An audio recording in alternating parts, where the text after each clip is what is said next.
Delhi police constable 7565 post physical 2026 अभ्यर्थियों का बहुत ज्यादा कमेंट आ रहा है फिजिकल को लेकर के कि मैम फिजिकल की एक्सपेक्टेड डेट क्या है, कब हमारा फिजिकल होने वाला है, हम कब से तैयारी करना शुरू करें, हम रिजल्ट आने के बाद करेंगे। कुछ ऐसा कह रहे हैं, कुछ कह रहे हैं कि मैम फिजिकल की तैयारी शुरू कर दी है। तो क्या है पूरा माजरा, क्या है पूरा मसला, समझते हैं साथियों कि आपके फिजिकल में कितना कम समय बचा हुआ है। अगर आपने अभी तक तैयारी शुरू नहीं की है तो क्या है, इसका क्या इफेक्ट पड़ेगा आपकी कट ऑफ पर, आपके फिजिकल पर और आपके रिजल्ट पर क्या इफेक्ट पड़ेगा, खासकर आपके सिलेक्शन पर। एक एक करके सारी चीजें जानेंगे साथियों, क्योंकि दिल्ली पुलिस कांस्टेबल सभी अभ्यर्थियों का सपना होता है और हो भी क्यों ना बहुत अच्छी वैकेंसी होती है, बहुत अच्छी शानदार भर्ती होती है। ऐसे में अगर आप दिल्ली पुलिस की नौकरी ले लेते हैं ना साथियों, तो बहुत अच्छा रहेगा आपके लिए, बहुत अच्छा है ना। 8 घंटे की नौकरी होती है, बहुत सारे प्रॉफिट है, मैंने चैनल पर बता रखा है, आप सभी जाकर देख सकते हैं। लेकिन आज हम बात करेंगे साथियों कि आपका जो इस बार स्कोर निकल करके आ रहा है, क्योंकि देखिए स्कोर को लेकर के ना काफी बहुत ज्यादा भ्रांतियां फैले हुई हैं।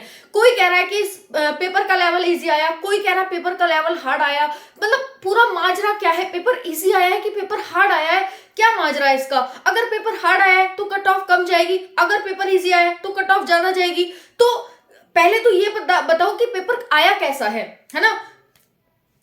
आपने सुना होगा कि पेपर इस बार इजी आया है, इस बार पेपर इजी आया है, लेकिन अगर इजी आया है तो कट ऑफ कम क्यों जा रही है, अभ्यर्थियों के कम मार्क्स क्यों बन रहे हैं, आंसर के आने के बाद जो एक बड़ा बदलाव देखने को मिला था वो क्यों मिला है, आंसर के आने के बाद अभी तक अभ्यर्थियों के स्कोर घटता जा रहा है, डाउन होता जा रहा है। तो ऐसी क्या है कि मतलब हमें कैसे पता चलेगा, एक सटीक डाटा, सटीक स्कोर कैसे पता चलेगा। तो चलिए साथियों जानते हैं आपकी इस वीडियो में कि क्या है दिल्ली पुलिस को लेकर के जितनी भी भ्रांतियां फैली हुई हैं उन सभी का सॉल्यूशन आपकी सिर्फ और सिर्फ एक वीडियो मिलने वाला है। चाहे वो हार्ड शिफ्ट के डाटा को लेकर हो, हार्ड शिफ्ट में किसको कितने मार्क्स मिलेंगे, यहां तक भी मैं आपको बताने वाली हूं कि अगर आप इस शिफ्ट से हैं तो आपको इतना नंबर नॉर्मलाइजेशन में मिलने वाला है। ठीक है, सारी जानकारी समझेंगे। नेगेटिव मार्किंग का एक बहुत बड़ा फैक्टर है इस भर्ती में, बहुत बड़ा फैक्टर है नेगेटिव मार्किंग का।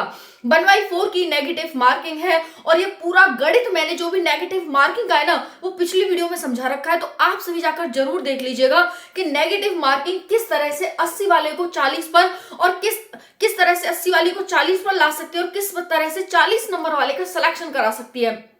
ठीक है ना, तो वो मैंने बताया हुआ है ना, और हमने बहुत अच्छे से समझा था वो। तो आप सभी से रिक्वेस्ट है कि वो जाकर जरूर देख लेना। अगर आप इस भर्ती को लेकर ज्यादा जानकारी लेना चाहते हैं तो चैनल से जुड़े रहें, आपको ऑथेंटिक इंफॉर्मेटिव जानकारी दी जाती है, हमेशा दी जाती रहे, आगे भी दी जाती रहेगी। हर एक चीज की जो भी इंफॉर्मेशन मिलती है वो बिल्कुल सटीकता के आधार पर आपको दी जाती है। तो जो अभ्यर्थी जुड़े हुए हैं उनका तो ठीक है, वो तो जुड़े हुए हैं, उनको पता ही है कैसी जानकारी दी जा रही है। लेकिन जो अभ्यर्थी नए हैं उन सभी को मैं बता देती हूँ कि आप सभी जुड़कर आपको इतना फायदा होने वाला है कि सिलेक्शन आपका बहुत जल्दी इसी चैनल के माध्यम से हो जाएगा। चलिए साथियों समझते हैं हम यहाँ पर 7565 सीट है जिसका एग्जाम 16 दिसंबर से 6 जनवरी के बीच में हुआ। 13 जनवरी को आंसर की जारी हो गई थी, जैसा कि आप सभी को बताया ही गया था कि 13 जनवरी तक आपके आंसर की जारी हो जाएगी। ऑब्जेक्शन की एक बहुत बड़ी संख्या है, ऑब्जेक्शन शिफ्ट वाइज उठाए गए हैं। ठीक है, एसएससी कोई भी जानकारी चाहिए सबसे पहले आप ssc.gov.in पर जाइए, आपको हर एक जानकारी इसी वेबसाइट पर मिलती है। बिल्कुल सटीक वेबसाइट है ये, आपको जो भी इंफॉर्मेशन यहाँ दी जाती है, जो भी इंफॉर्मेशन होती है जो सरकार की होती है, ऑफिशियल होती है, वो इसी पर मिलती है। एग्जाम लेवल मॉडरेट से हार्ड था और हार्ड लेवल का ही इस बार एग्जाम लेवल देखा गया है। नॉर्मलाइजेशन साथियों आपका हार्ड शिफ्ट का बताएंगे अभी। नेगेटिव मार्किंग 1/4 है और टोटल फॉर्म देखो 2023 में 32 लाख फॉर्म थे, इस बार 27 लाख फॉर्म है। 2023 में 15 लाख अभ्यर्थी एग्जाम देने गए थे, इस बार 13 लाख अभ्यर्थी एग्जाम देने गए हैं। 2023 में 7547 सीट थी, इस बार 7565 सीट है। कहा जाए तो एग्जाम पोस्ट इस बार ज्यादा है, अभ्यर्थी 2 लाख कम ही बैठे हैं इस बार, और साथियों यहाँ पर फॉर्म भी इस बार कम ही भरे गए हैं। इसका मतलब आप समझ सकते हैं। और सबसे बड़ी बात है कि 49% ही अभ्यर्थी प्रेजेंट रहा है। 49%, 100% में से 49% ही अभ्यर्थी प्रेजेंट रहा है। इससे आप समझ सकते हैं, क्योंकि भाई कट ऑफ की बात करें और डाटा ना हो तो ऐसा हो नहीं सकता है। तो हम कट ऑफ की बात डाटा के आधार पर ही करते हैं और आपको पता ही है ना। तो साथियों आप जानते हैं यहाँ पर कि 7565 सीट है जिसमें कांस्टेबल मेल की 4408 है, कांस्टेबल फीमेल की 2496 है, कांस्टेबल मेल एक्स सर्विसमैन की 285 है और कमांडो की 376 है। अगर हम ऐसे जाने साथियों की यूआर की 3174 है, ओबीसी की 1608 है, ईडब्ल्यूएस की 756 है, एससी की 1386 है और एसटी की 641 सीट है। साथियों ये है आपका सीट का डाटा कि कितनी कितनी सीट कहां कहां पर है। अब इधर आइए साथियों, समय कम है आपके पास, देख लो आप बिल्कुल आंख खोल के, नाक खोल के, मुंह खोल के, सब कुछ मतलब ध्यान से देख लो साथियों बस। क्यों? क्योंकि अगर सिलेक्शन चाहिए ना, सिलेक्शन इतना आसान नहीं है लेना, लेकिन अगर आपको सिलेक्शन चाहिए ना तो बिना जानकारी लिए आप सिलेक्शन ले नहीं सकते हैं कि भाई आप बस ऐसे ही ले लें चलो ठीक है ना। तो अगर आपको नॉलेज है वो तो अच्छी बात है एग्जाम के लिए, लेकिन अपनी भर्ती के लिए भी नॉलेज आपके लिए बहुत जरूरी है। बाद में ये मत कहना, क्योंकि बहुत सारे अभ्यर्थी यही कहने वाले हैं कि मैम हमने तैयारी नहीं की, हमारा रिजल्ट में नाम आ गया, हमारे कम नंबर थे फिर भी रिजल्ट में नाम आ गया, मैम बहुत बड़ा वो हो गया, अब क्या करूं, अब कैसे करूं। तो देखिए तब समय नहीं होता है ना सोचने का, ना समझने का, ना कुछ करने का। और जो अभी कह रहे हैं ना कि रिजल्ट आने के बाद फिजिकल की तैयारी करेंगे, आपको जो बार बार चीजें बताई जा रही है ना वो इसलिए बताई जा रही है ताकि आप समझ जाओ और औरों से बेहतर कर पाओ। अगर औरों के बराबर या औरों से कम कर रहे हो ना तो सिलेक्शन नहीं होने का, औरों से बेहतर कर पाओगे तभी सिलेक्शन होगा। और ये तभी कर पाओगे जब आपके पास एक समय होगा। अगर लिमिटेड समय या कम समय होगा तो साथियों उसमें कुछ भी पॉसिबल नहीं हो पाएगा, क्योंकि इसमें लॉन्ग जंप भी है, हाई जंप भी है और रनिंग भी है। तो ये तीनों चीजें करने में थोड़ा समय चाहिए। इतना आप सुपरमैन भी नहीं लग रहे मुझे कि एकदम से कर लोगे आप। 1 महीना या 15 दिन या 2 महीने भी इनफ है। तीनों चीजों करने के लिए कम से कम 6 महीने की कम से कम तैयारी होनी चाहिए। लेकिन फिर भी देर आई दुरुस्त आई, अगर आप अभी भी तैयारी शुरू कर देंगे तो साथियों कुछ ना करने से अच्छा है कुछ करना। ठीक है, तो कुछ तो कर पाएंगे भाई, है ना। तो अभी अभी भी है समय, तो अभी भी वीडियो देखने के बाद लग जाइएगा। ओके, तो भाई इस बार नॉर्मलाइजेशन का 21 परसेंटाइल मेथड अप्लाई होने वाला है। काफी अभ्यर्थी पूछ रहे थे नॉर्मलाइजेशन का 21 परसेंटाइल मेथड, तो मतलब कौन सा मेथड लगेगा, तो 21 परसेंटाइल मेथड इस बार लगने वाला है। समझ में आ गई होगी जानकारी। दूसरी बात है साथियों कि नॉर्मलाइजेशन सबको अलग अलग मिलेगा, एक सा नहीं मिलेगा।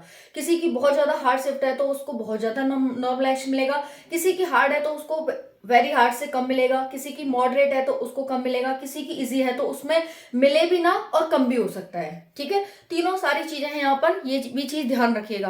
दूसरी चीज है साथियों यहाँ पर कि आपका जो नॉर्मलाइजेशन ऐड होगा वो फाइनल रिजल्ट में होगा या इस बार होगा। देखिए दिल्ली पुलिस की खास बात ये है कि इसमें आपको जब रिजल्ट आएगा तो उसमें आपके मार्क्स भी दिखाए जाएंगे कि आपने किस किस इस सब्जेक्ट में कितना स्कोर किया है। जैसे जीके में 50 में से कितने आए हैं आपके, मैथ में 15 में से कितने आए हैं, रीजनिंग में 25 में से कितने आए हैं, कंप्यूटर में 10 में से कितने आए हैं। इस प्रकार से सेक्शन वाइज आपको अपना मार्क्स दिखाया जाता है और ये भी बताया जाता है कि आपके मार्क्स नॉर्मलाइजेशन में कम हुए हैं या आपके मार्क्स बढ़े हैं नॉर्मलाइजेशन में। तो ये सारी चीजें आपको दिखाई जाती हैं, ऐसा नहीं है कि फाइनल में ही आपको चीजें दिखाई जाएंगी।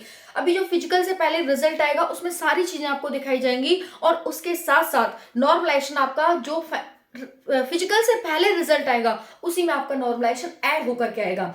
नॉर्मलाइजेशन हो चाहे एनसीसी के मार्क्स हो, एबीसी के 3 नंबर तक, वो सारा मतलब एनसीसी के मार्क्स हो या नॉर्मलाइजेशन हो, वो सारा ऐड होकर ही आएगा आपका। आई होप समझ में आ गया होगा इतनी जानकारी। अब देखिए सिलेक्शन प्रोसेस समझ लीजिए। उससे पहले ये जो छोटा सा बॉक्स है ना, ये बहुत छोटा बॉक्स है ना, लेकिन ये बॉक्स जितना छोटा दिख रहा है कहीं ना कहीं उससे ज्यादा बड़ा है ये बॉक्स। क्यों? क्योंकि इसमें 1600 मीटर की रनिंग है, लड़कों के लिए 6 मिनट में, लड़कियों के लिए 8 मिनट में। 14 फीट की इसमें लॉन्ग जंप है, लड़कों के लिए 14 फीट की, लड़कियों के लिए 10 फीट की। हाई जंप इसमें 3 फीट 9 इंच की लड़कों के लिए है और 3 फीट की लड़कियों के लिए है। तो जितना छोटा बक्सा है दिख रहा है तुम्हें, उतना ही ज्यादा बड़ा है ये बक्सा। 157 सेंटीमीटर की हाइट लड़कियों के लिए, 170 सेंटीमीटर की हाइट यहाँ पर लड़कों के लिए है। तो ये आपका फिजिकल है, देखने में छोटा है और जब करेंगे ना धरातल पे तो ये बहुत बड़ा लगेगा आपको। कम से कम 6 महीने की तैयारी चाहिए होती है साथियों, 6 महीने की। अगर आप बहुत ज्यादा एक्टिव है, बहुत ज्यादा तंदुरुस्त है, पहले आपने तैयारी करी हुई है, तब भी आपको कम से कम 3 से 4 महीने परफेक्ट रनर बनने में या फिर क्वालिफाई करने में इतना समय आपको फिर भी चाहिएगा, 3 से 4 महीने का, जो कि आपके पास बिल्कुल भी नहीं है, बिल्कुल भी, है ना। लेकिन कोशिश करने वालों की कभी हार नहीं होती। अभी भी अगर आप जग चुके हैं, आपकी आंखें खुल चुकी हैं, है ना, और आप बिल्कुल होश में आ चुके हैं, तो अभी भी आप तैयारी शुरू कर सकते हैं। साथियों यहाँ पर देखिए हार्ड शिफ्ट का जो डाटा है वो 20 दिसंबर की पहली हार्ड बताई जा रही है, 26 की थर्ड हार्ड है, 30 की फर्स्ट हार्ड है, 18 की सेकंड हार्ड है, 20 की थर्ड हार्ड है, 23 की सेकंड हार्ड है, 19 की सेकंड हार्ड है और 31 की सेकंड हार्ड है। 5 जनवरी की दूसरी हार्ड है, 6 जनवरी की दूसरी हार्ड है, 29 दिसंबर की पहली हार्ड है, 24 दिसंबर की पहली हार्ड है, 31 दिसंबर की पहली हार्ड है, 22 दिसंबर की सेकंड, 27 की सेकंड और 29 की थर्ड हार्ड है। ये आपका बहुत ज्यादा हार्ड जो शिफ्ट है, वेरी हार्ड शिफ्ट का डाटा है, वेरी हार्ड शिफ्ट का। बहुत सारे अभ्यर्थी मॉडरेट शिफ्ट की पूछ रहे थे, तो मॉडरेट शिफ्ट का डाटा कुछ इस प्रकार से है। 18 दिसंबर की पहली मॉडरेट है, 22 दिसंबर की पहली मॉडरेट है, 27 दिसंबर की फर्स्ट और थर्ड दोनों ही मॉडरेट हैं, 29 दिसंबर की सेकंड मॉडरेट है, 6 जनवरी की थर्ड मॉडरेट है, 30 दिसंबर की थर्ड मॉडरेट है, 26 दिसंबर की फर्स्ट मॉडरेट है, 3 जनवरी की फर्स्ट और सेकंड मॉडरेट है, 4 जनवरी की सेकंड मॉडरेट है और 5 जनवरी की थर्ड मॉडरेट है।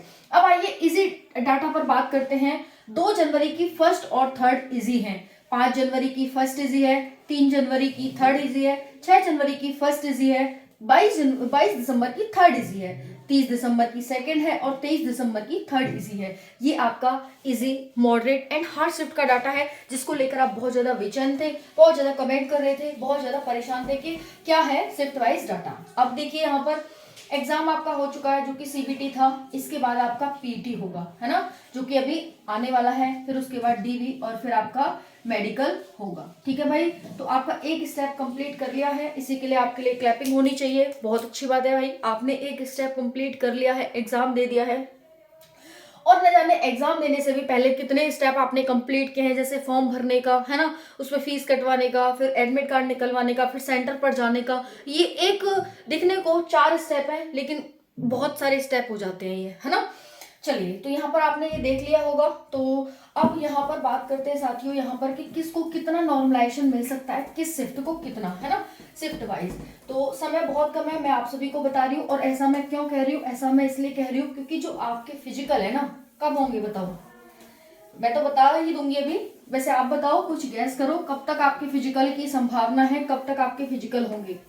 तो चलिए, आप गैस नहीं कर पा रहे हैं तो मैं आपको यहाँ पर बता देती हूँ कि आपकी जो फिजिकल है ना, वो फिजिकल की डेट है वो आपकी, उससे पहले रिजल्ट की डेट बताती हूँ कि जो रिजल्ट है आपका वो फरवरी लास्ट तक आपका जारी हो जाएगा, है ना, फरवरी लास्ट तक आ जाएगा। और वहीं पर फिजिकल की बात करें, फिजिकल आपके मार्च और अप्रैल में संभावित हैं, लास्ट मार्च और स्टार्टिंग अप्रैल में।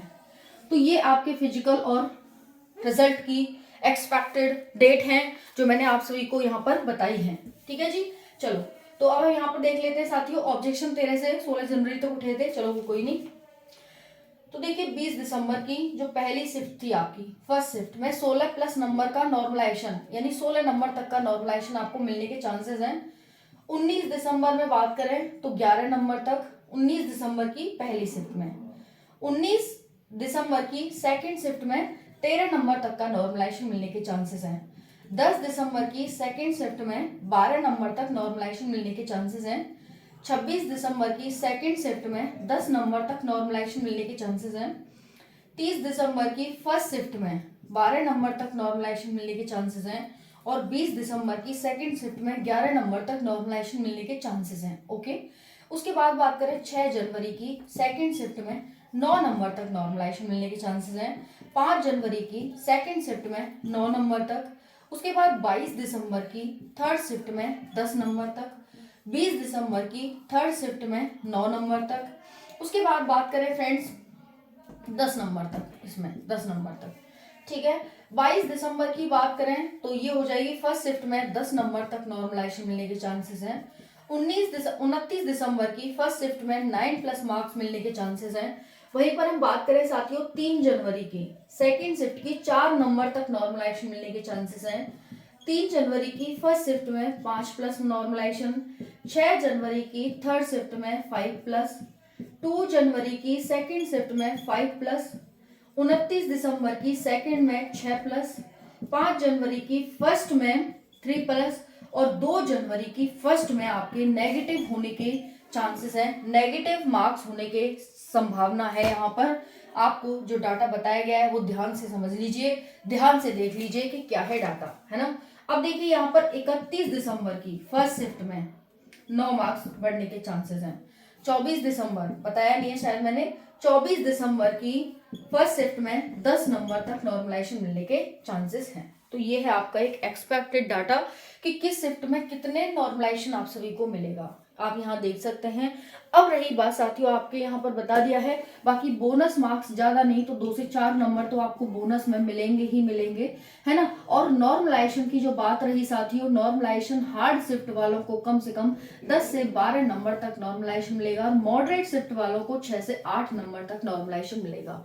अब साथियों आपकी जो एक्सपेक्टेड कट ऑफ है इतने नंबर वाले फिजिकल की तैयारी में बिल्कुल लग जाए, और ये आपके पीईटी के लिए है। क्या है? पीईटी के लिए सेफ स्कोर है। यूआर, ओबीसी, ईडब्ल्यूएस, एससी और एसटी, ये मेल, फीमेल और एक्स सर्विसमैन की बताएंगे, वो अभ्यर्थी बहुत ज्यादा परेशान है। देखिए मैंने आपको 65 से 68 बताई है यूआर की, मेल की, ओबीसी की 62 से 65, ईडब्ल्यूएस भी लगभग सेम, और ये 60 और ये यहाँ पर 58 के आसपास।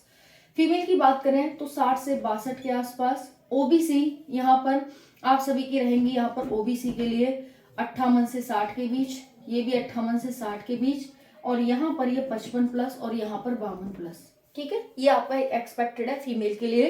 एक्स सर्विसमैन की बात करें तो 42 से 45 के बीच, 40 से 42 के बीच, 40 से 42 के बीच, और वहीं पर ये 38 और वहीं पर ये 33 प्लस। अगर आपका इतना मार्क्स बन रहा है साथियों, इतना स्कोर है आप सभी का, तो आप सभी अपने फिजिकल की तैयारी में लग जाइए। अब बार बार मत पूछिएगा कि मैम क्या कट ऑफ रहेगी, क्या कट ऑफ रहेगी। आपको बता दिया है कि भाई ये कट ऑफ आपकी रहेगी male, female, ex serviceman, general, OBC, EWS, SC, ST के लिए। ठीक है, रिजल्ट आपका फरवरी लास्ट तक जारी हो जाएगा। फरवरी चल चुका है, 1 महीना आपका एग्जाम को हो चुका है खत्म हुए, और 1 महीना और है, क्योंकि इतने दिन में लगभग आपका 2 महीने के अंदर आपका रिजल्ट है वो जारी हो जाता है।